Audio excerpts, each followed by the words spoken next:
square foot garden is more of an urban farming. In this case, we are encouraging urban farming in terms of the small unit area where you are to be able to produce for your own purpose. Now, the word square foot garden, from it we are able to construct such kind of materials. The size of the boxes is 4 feet by 4 feet, and then we subdivide it by 1 foot each, making a total of 16 boxes. From the square foot, if in a small unit area, I can decide to plant kales, cabbages, spinach, different crops, the onions, other than me buying on daily basis. And I can assure you, from this small unit, you can produce it and be able to sell. Because in a small unit of spinach, you can produce more than 5 kgs. This means you can still sell to your neighbors. Now, how do you prepare your square foot garden?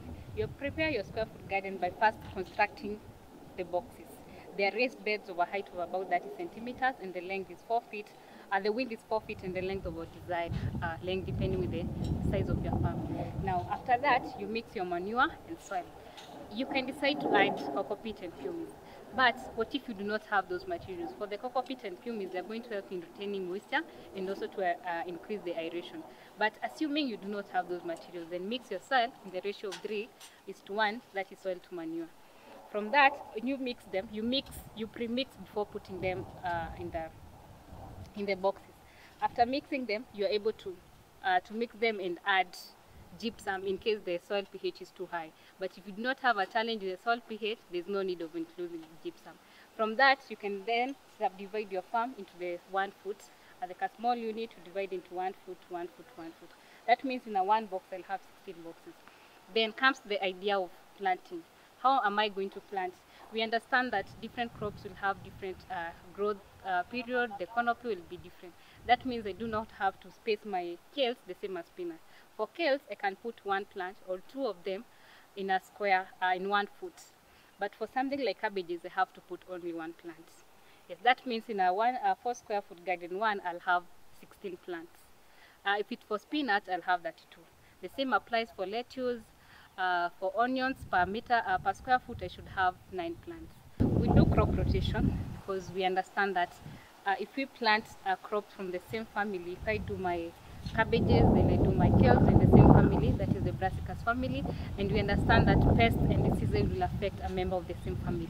That means I have to crop rotate.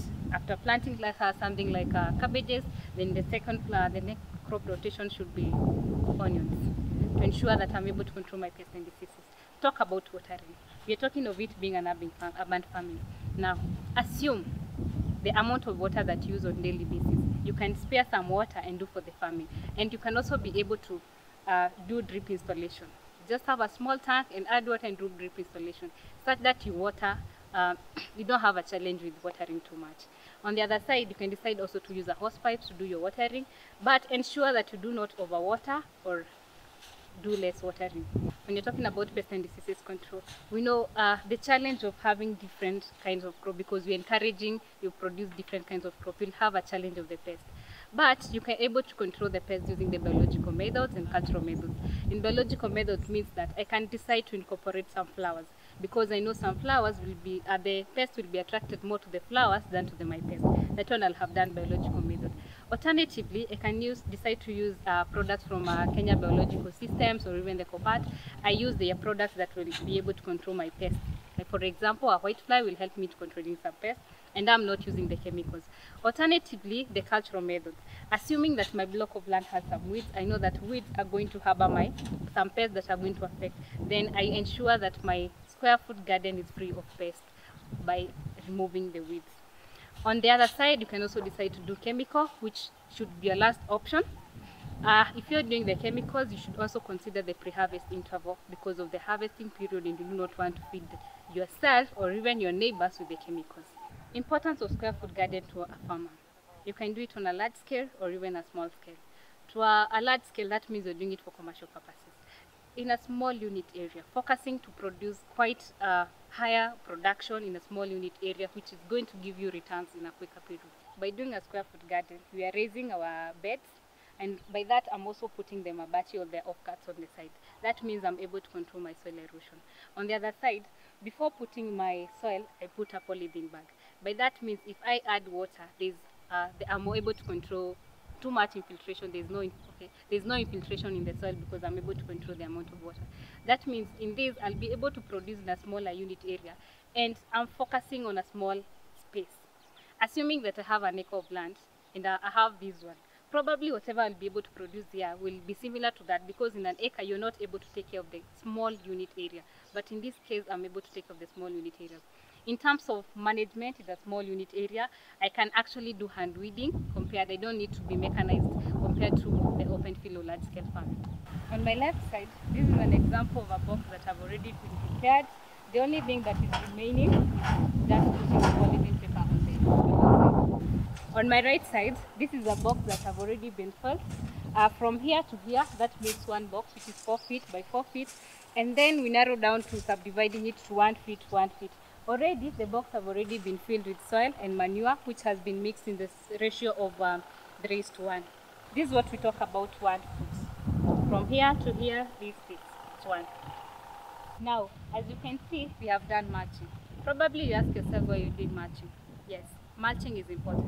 Why is mulching important? One, mulching is helping us to conserve moisture. But secondly, the mulch is going to help us to reduce the compaction. Because you know where there's mulch, there's no much so much soil compaction.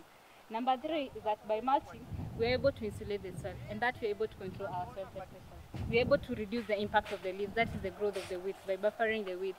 And lastly, when the mulch decomposes, it produces manure in our soil, and that is nutrients. We have seen how we prepare a square foot garden from the start, and now this is an example of an end product of a square foot garden. Like you can see here, this is one segment, one box that has strawberries. The next one is a nursery. We understand you're in urban area, you don't have a nursery, so you can prepare your nursery in the same area. This one we have bulb onions. From bulb onions, we still have our cauliflower, kales. From this, we're able to produce different kinds of crop, like the way you have seen, kales, we have cauliflower, we have this as our onions. And from this square unit, you're able to produce good harvest. For example, we can give an example. The last harvest we had was 12 kg. If you can get 12 kg from this, why not do it for commercial purposes? It's possible. In terms of our rotation program, we said you should be able to do rotation crops. Why? Because pests and diseases are going to affect members of the same family. Now that I've planted my cauliflower here and is in the brassicas family, I should not plant something like cabbages or kales. Then my next crop should be something like even the onions, or do a different crop from that. On the other side here, we have gooseberries. We know gooseberries is a world crop that now we are doing it on commercial basis. We know most people find the gooseberries in the world, but now people are commercializing the gooseberries. In terms of watering system, you can decide to do drip installation, like what we have done here. In that case, we're doing irrigation, and you are using the drips to water. But how many times do you water in a week? You can decide to do watering twice per week, 2 hours each day. On the other side, you can decide to do watering using a watering can or even a hosepipe. But you can measure the amount of water is in the soil before making a decision whether you're going to do watering or not. For example, I can look at this and hold the soil between my fingers and look at it. If it is not, the soil does not stick, then that means I need to do watering. If it is too wet, then I can still tell by the way it will be formed in my hands. How do you control your pests and diseases in a square foot garden? One, you're supposed to use integrated pest management. Integrated pest management means you're using both cultural methods, biological methods, and chemical methods. In biological methods means I can decide to use biological-based products. Like for example, what we have here. This is a delta trap that we're using to control fruit flies. We know that fruit fly is going to affect our courgettes, and that's why we have to control them. Example is this. We can be able to see we have the pheromone here. The pheromone that is going to trap the fruit flies, and by that we're using a biological method. Ensure that your square foot garden is free of weeds. Why? Because these weeds are going to harbor pests and diseases. That means every time your square foot garden should be free of weeds, always. When you talk about the chemical control, you can decide to do the spraying, but take care of the pre-harvest interval.